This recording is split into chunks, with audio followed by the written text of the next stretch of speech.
السلام علیکم۔ مشیز اسٹوری کے تمام سننے والوں کو محبتوں بھرا سلام۔ آج میں آپ لوگوں کو فرشتوں کی داستان سنانے جا رہی ہوں، ہاروت اور ماروت۔ تو ملاحظہ کیجیے، یہ بات حضرت سلیمان علیہ السلام کے زمانے کی ہے۔ اللہ پاک نے تمام جن و انسان، چرند پرند، کیڑے مکوڑوں یعنی تمام مخلوق کو حضرت سلیمان علیہ السلام کے تابع کیا تھا۔ انسان اور جنات ایک دوسرے سے ہم کلام ہوا کرتے تھے۔ انہیں جنات میں چند شرارتی جنات تھے اور اپنے جادو اور سحر کے زور پر انہیں بھٹکایا کرتے تھے۔ انہیں شرارتی جنات نے لوگوں کو جادو سکھانا شروع کیا۔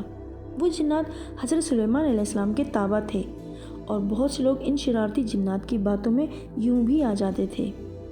وہ سب حضرت سلیمان علیہ السلام کی نسبت سے ان کی باتوں میں آئے اور ان کے بتائے ہوئے عملیات شروع کر دیے۔ کالے جادو کرنا، سفلی اور برے عمل سب شروع کر دیے۔ لیکن سورہ بقرہ کی آیت نمبر 203 میں اللہ تعالیٰ ارشاد فرماتے ہیں کہ سلیمان علیہ السلام نے کبھی کوئی شرک نہیں کیا اور ان کا ان جنات کے عملیات سے کوئی تعلق نہ تھا۔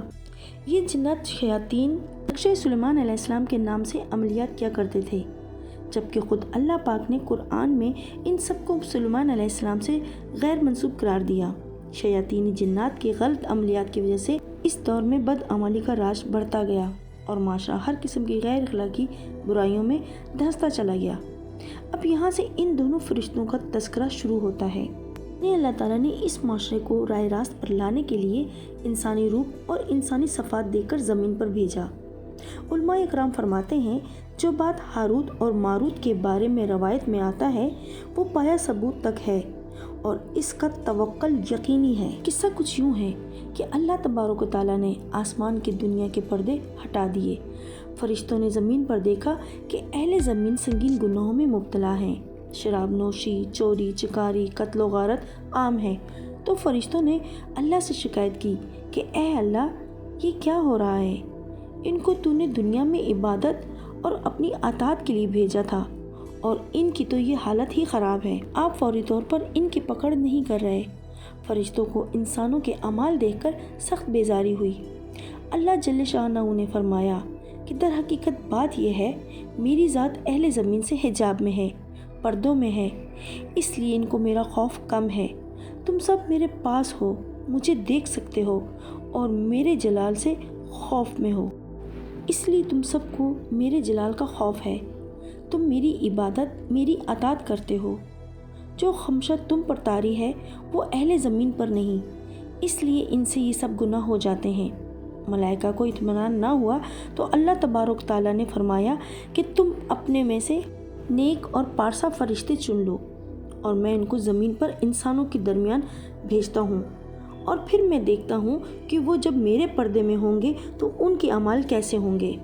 احادیث میں آتا ہے کہ ملائکہ نے اپنے میں سے 3 فرشتے پیش کیے اور یہ بھی کہا جاتا ہے کہ 3 فرشتوں میں سے ایک نے عذر پیش کیا، یا اللہ پاک، میں تیرے پاس رہ کے تیری عبادت اور تیری اطاعت کرنا چاہتا ہوں، تو مجھے زمین پر ان انسانوں میں نہ بھیج۔ پھر 2 فرشتوں کو چن لیا گیا، ہاروت اور ماروت، جن کو اللہ تعالیٰ نے انسانی نفسیانی خواہش اور پھر اسم اعظم سکھا کر کہا گیا، جب تم زمین والوں میں شامل ہو جاؤ تو 4 کام تم پر منع ہیں، تم نے ان کا پابند رہنا ہے۔ وہ 4 کام یہ ہیں: قتل، زنا، شراب، چوری اور بت کو سجدہ مت کرنا۔ شرائط و ضوابط جن کے ساتھ ہوئیں، یہ ہاروت اور ماروت تھے اور ان سے جڑی سب سے چمکدار ستارہ زہرہ کی کہانی ہے۔ ان سب سے پہلے میں آپ کو کچھ بتاتی ہوں، سنیے۔ بات یوں ہے کہ اسم اعظم کا لفظ سب سے پہلے تسلسل قرآن میں چاہے بابل میں استعمال ہوا ہے، تو کہا جاتا ہے کہ ہاروت اور ماروت کو بابل میں بادشاہ کے محل کے قریب ایک اجڑے ہوئے محل میں اتارا گیا۔ سورہ بقرہ کی آیت نمبر 102 میں ان دونوں فرشتوں کا لکھا ہے۔ اس محل میں آصف وغیرہ کے واقعات کافی مشہور تھے۔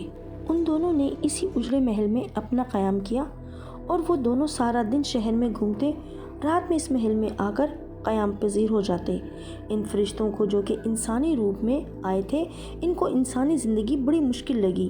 صبح ہوتے ہی ہر شخص اپنے پیٹ کے لیے کیا کچھ نہیں کر رہا۔ ہاروت اور ماروت جب بابل میں اترے تھے، اس وقت وہاں شداد خاندان کی حکومت تھی۔ بادشاہ اور اس کی آدھی رعایا بت پرست تھے۔ بادشاہ کی کافی بیویاں تھیں، اس کی ایک بیوی سے ایک ہی بیٹی تھی۔ وہ بادشاہ کی اکلوتی بیٹی تھی جو زیادہ تر بیمار رہتی تھی۔ ہوا کچھ یوں کہ حسب معمول کنیزیں صبح شہزادی کو اٹھانے آئیں اور دروازہ کھٹکھٹایا۔ کافی دیر تک شہزادی بطروکہ نے دروازہ نہ کھولا تو وہ کنیزیں گھبرا کر بادشاہ سلامت کے پاس پہنچی اور وویلا مچا دیا۔ شہزادی کے کمرے کا دروازہ توڑوایا تو بادشاہ اور دیگر احساب کے امراء، بڑے بابت کی کابینہ، شمروتی بھی سب کے سب شہزادی کے کمرے میں گئے اور دیکھا کہ اس کی آنکھیں کھلی اور دل کی دھڑکنیں رکی ہوئی ہیں، پر اس کا جسم گرم تھا، یعنی مردہ انسان کی طرح سخت نہیں تھا۔ بادشاہ اور عیال نے رونا شروع کر دیا۔ شہزادی کی یہ خبر شہر میں آگ کی طرح پھیل گئی۔ سارے طبیب، عملیات سب شہزادی کو ہوش میں لانے سے قاصر رہے اور تمام کو پتہ تھا کہ شہزادی زندہ ہے، اور پھر شہزادی کے منہ میں وقفے وقفے سے سیال خوراک ٹپکاتے رہے۔ کافی دن گزر جانے کے بعد بھی اس کی طبیعت میں بہتری نہ آئی تو بادشاہ نے دنیا کے ہر کونے میں اپنے خادموں کے ذریعے پیغام چھڑوایا اور ہر جگہ منادی کرا دی کہ جو شخص شہزادی بطروکہ کا علاج کرے گا اسے قیمتی انعامات سے نوازا جائے گا۔ چونکہ ہاروت اور ماروت کو اللہ تعالیٰ نے لوگوں کا فیصلہ کرنے پر مقرر کیا تھا، لوگ ان کے پاس آتے، اپنے مسائل لاتے اور ان کا حل پاتے اور خوش ہو کر گھر کو لوٹ جاتے تھے، یعنی وہ بہت اچھے طریقے سے اپنا کام سر انجام دے رہے تھے۔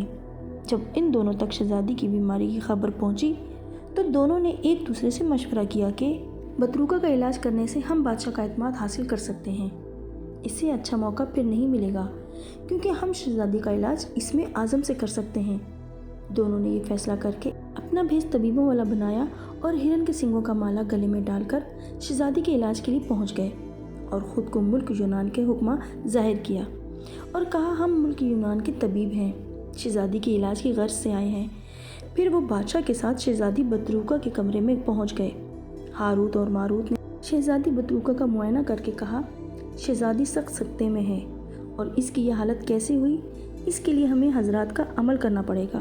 دونوں کو علاج کی اجازت ملنے پر انہوں نے بادشاہ سے عملے حضرات کی کچھ چیزیں منگوا کر محل کے ایک اندھیرے کمرے کا انتخاب کیا۔ میرے کمرے میں بہت بڑی میز پر گول چپ تھا۔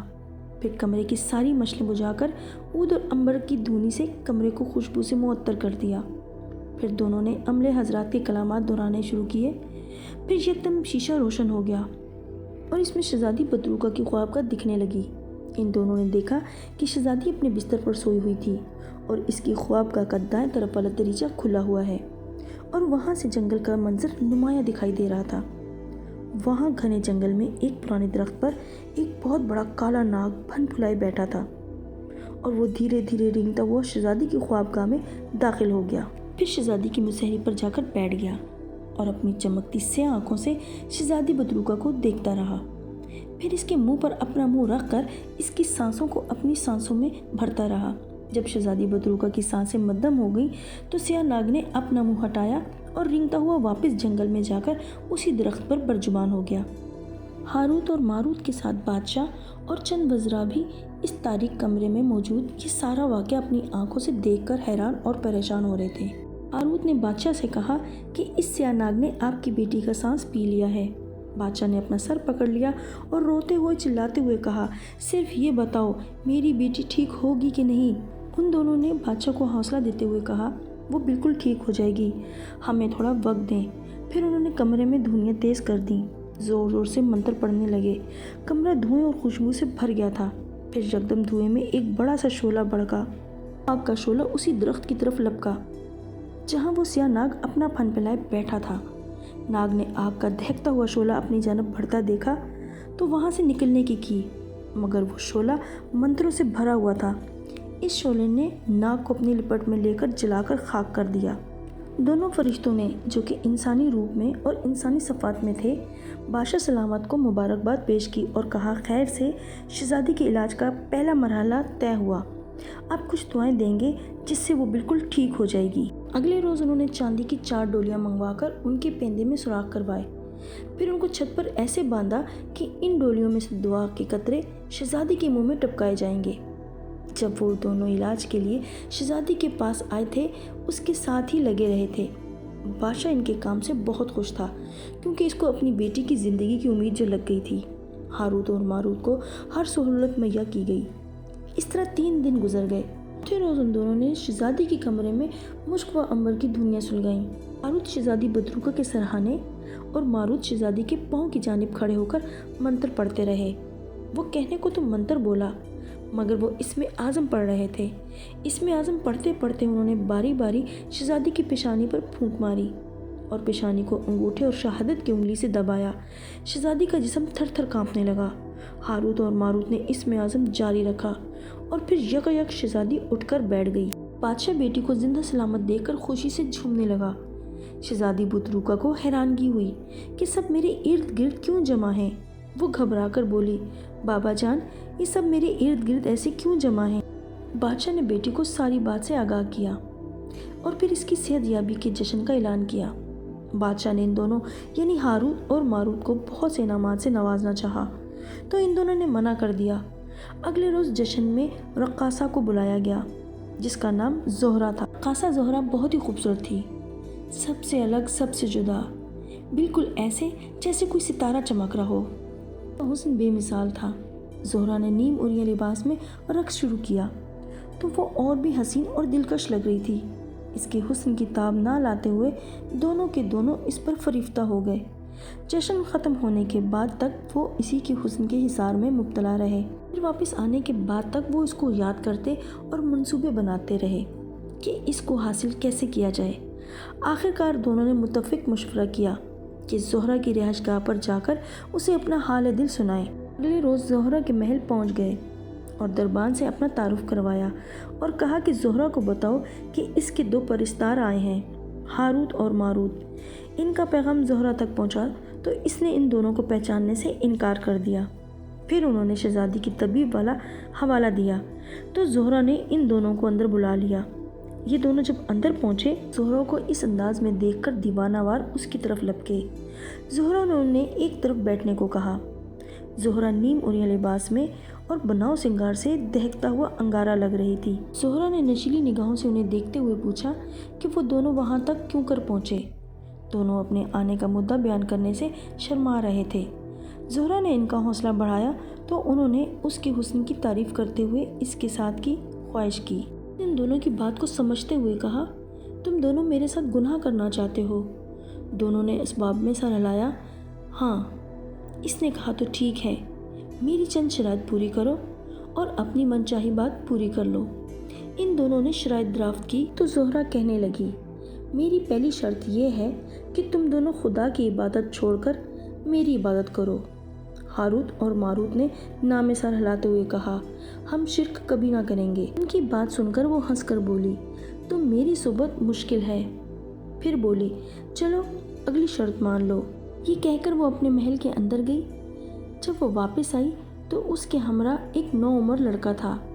ان کے پوچھنے پر اس نے بتایا کہ یہ اس کے پڑوسیوں کا لڑکا ہے اور کہا کہ اسے جنگل میں لے جاؤ اور اسے لے جا کر وہاں قتل کر دو۔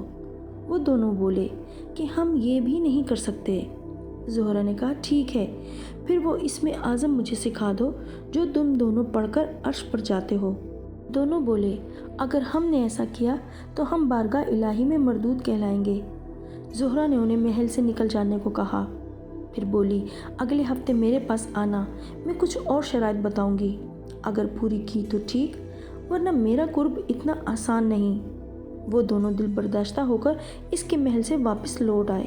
ایک ہفتے بعد وہ زہرہ کے بلانے پر اس کے محل پہنچ گئے۔ زہرہ نے پھر وہی شرطیں دہرائیں۔ ان کا جواب نہ میں سن کر زہرہ انہیں اپنے رقص والے کمرے میں لے آئی اور ان کے سامنے نیم اوریا رقص شروع کر دیا۔ جیسے جیسے وہ رقص میں تھرک رہی تھی، ہاروت اور ماروت کا دل بھی بے قابو ہو رہا تھا۔ رقص کے دوران زہرہ کی خادمائیں آئیں اور شراب کے بھرے ہوئے جام ان دونوں کے ہاتھوں میں تھما دیے۔ پھر کیا تھا، وہ جام کے پیالے خالی نہ ہونے دیتی تھیں۔ ہاروت اور ماروت شراب اور شباب میں مدہوش ہو گئے تھے۔ شراب اتنی زیادہ پی لی تھی کہ دونوں بدمست ہو گئے تھے۔ زہرہ نے ان کی کیفیت دیکھی، فوراً پڑوسی کے نوعمر لڑکے کو بلایا اور ہاروت اور ماروت کے ہاتھوں میں خنجر تھما دیا اور کہا، اسے دور جنگل میں لے جا کر قتل کر دو۔ وہ دونوں نشے میں اپنے ہوش و حواس میں نہ تھے۔ انہوں نے اس لڑکے کو وہیں ذبح کر ڈالا۔ لڑکی کے قتل کے بعد دونوں نے زہرہ کے ساتھ گناہ کی خواہش ظاہر کی۔ زہرہ نے کہا، پہلے مجھے اپنا خدا مان کر سجدہ کرو، وہ دونوں نشے میں دھت زہرہ رقاصہ کو سجدہ کر بیٹھے۔ پھر اس نے ان دونوں کو اپنے قریب کیا اور رات بھر گناہ میں مست رکھا۔ صبح جب ان کا نشہ دور ہوا تو ان دونوں کو اپنی خطا پر پشیمانگی ہوئی اور بہت پچھتائے، پر اب گیا وقت واپس نہ آنا تھا۔ انہوں نے اللہ سے کہا تھا کہ یہ انسان کیسا ہے، کیسے کیسے گناہ کرتا ہے، شراب، قتل و غارت، چوری چکاری اور برے کاموں میں مدہوش ہو کر اللہ کو بھول چکا ہے، اور اب وہ دونوں انہی گناہوں کے مرتکب ہو گئے تھے۔ انہوں نے اللہ سے انسانوں کی نسبت نیک اعمال کا عہد کیا تھا، وہ اپنا وعدہ پورا نہ کر سکے، اپنا عہد توڑ بیٹھے تھے۔ ہاروت نے ماروت سے کہا، ہمیں اپنے گناہوں کی سزا دنیا میں ہی بھگت لینی چاہیے، کیونکہ دنیا بالآخر ختم ہونے والی ہے، جبکہ آخرت ہمیشہ کے لیے باقی رہنے والی ہے۔ پھر دونوں نے اللہ تبارک و تعالیٰ کی بارگاہ الہی میں دعا کی کہ یا اللہ، ہمیں ہمارے گناہوں کی سزا دنیا میں ہی دے دے اور ہمارے حال پر رحم فرما۔ ہم انسانوں کی طرح گناہ عظیم کی دلدل میں بہت برے پھنسے ہیں، تو ہی نکال سکتا ہے۔ اللہ جل شانہ نے کی دعا سن کر ان کو بشارت کی کہ انہیں دنیا میں ہی سزا دے دی جائے گی۔ کچھ دیر بعد زہرہ خادماؤں کے ہمراہ ناشتہ لے کر حاضر ہوئی اور ان دونوں سے کہا، تم دونوں رات بھر شراب کے نشے میں میرے ساتھ گناہ کرتے رہے ہو، اور تم دونوں نے اس لڑکے کا قتل بھی کیا ہے اور مجھے سجدہ بھی کر چکے ہو، اب مجھے وہ اسم اعظم بھی سکھا دو۔ ہاروت اور ماروت نے انکار کیا تو زہرہ نے کہا، میں ابھی سب کو بتا دوں گی کہ تم دونوں نے اس لڑکے کا قتل کیا ہے، پھر شاہی جلاد تم دونوں کی گردنیں اڑا دیں گے۔ وہ دونوں سمجھ گئے تھے کہ ان سے خطا ہو چکی ہے اور وہ دونوں زہرہ کے جال میں بری طرح پھنس چکے ہیں، اس لیے ناچار انہوں نے اسم اعظم بھی سکھا دیا۔ زہرہ خوشی خوشی وہاں سے گئی اور تنہائی میں بیٹھ کر اسم اعظم پڑھا تو خود کو عرش پر پایا۔ پھر اس نے واپس زمین پر آنے کے لیے دوبارہ اسم اعظم پڑھا تو اسے کچھ بھی یاد نہ ہوا۔ روایت کے مطابق اس سے اسم اعظم سلب کر لیا گیا اور اسے ایک ستارہ بنا دیا گیا جو آسمان پر ہی مقید ہے، یعنی وہاں قید ہے۔ زہرہ ستارہ زہرہ کی شکل میں چکر لگاتی پھر رہی ہے اور تا قیامت اسی حالت میں رہے گی۔ زہرہ کی کنیزوں نے شہر کے کوتوال کو لڑکے کے قتل سے آگاہ کر دیا تاکہ الزام ان کے سر پر نہ آئے۔ کوتوال کی دریافت پر انہوں نے ہاروت اور ماروت دونوں کے نام بتا دیے۔ ہاروت اور ماروت کا مقدمہ کوتوال کی عدالت میں چلا۔ انہوں نے وہاں حکومتی اہلکاروں پر یہ ظاہر نہ ہونے دیا کہ وہ دونوں وہی طبیب ہیں جنہوں نے بادشاہ کی بیٹی کا علاج کیا، کیونکہ وہ اپنے گناہوں کی سزا دنیا میں ہی چاہتے تھے۔ کوتوال نے دونوں کو چاہے بابل میں الٹا لٹکوا دیا۔ پھر غیب سے آواز آئی کہ اب تم دونوں قیامت تک اسی کنویں میں الٹے لٹکے رہو گے، اور پھر کنویں میں ان کے سر کے نیچے ایک آگ روشن ہو گئی جس کا دھواں ان کے منہ کے راستے داخل ہوتا ہے اور مقد سے نکلتا ہے۔ اللہ تعالیٰ نے ان دونوں فرشتوں کو قیامت تک کے لیے اس ہولناک عذاب میں مبتلا کر دیا۔ میرے عزیزو، آپ لوگوں نے ہاروت اور ماروت کے واقعے کا مفہوم سنا، اور حقیقت حال پاک پروردگار ہی بہتر جانتا ہے۔ اور ویسے بھی شریعت محمدیہ صلی اللہ علیہ وآلہ وسلم میں جادو ٹونا کروانا بالکل جائز نہیں، اور مسلمانوں کو قرآن و حدیث کے مطابق جائز کاموں کے لیے روحانی علاج کروانے کی اجازت ہے۔ آپ سب سے امید کرتی ہوں کہ یہ سبق آموز قصہ آپ سب کو بہت پسند آیا ہوگا۔ اگر آپ کو میری یہ اسٹوری اچھی لگی تو میرے چینل کو سبسکرائب کریں اور بیل آئیکن کو ضرور پریس کیجیے گا تاکہ میری ہر آنے والی اسٹوری آپ تک سب سے پہلے پہنچے۔ اپنا خیال رکھیے گا۔ نئی اسٹوری آنے تک کے لیے اللہ نگہبان۔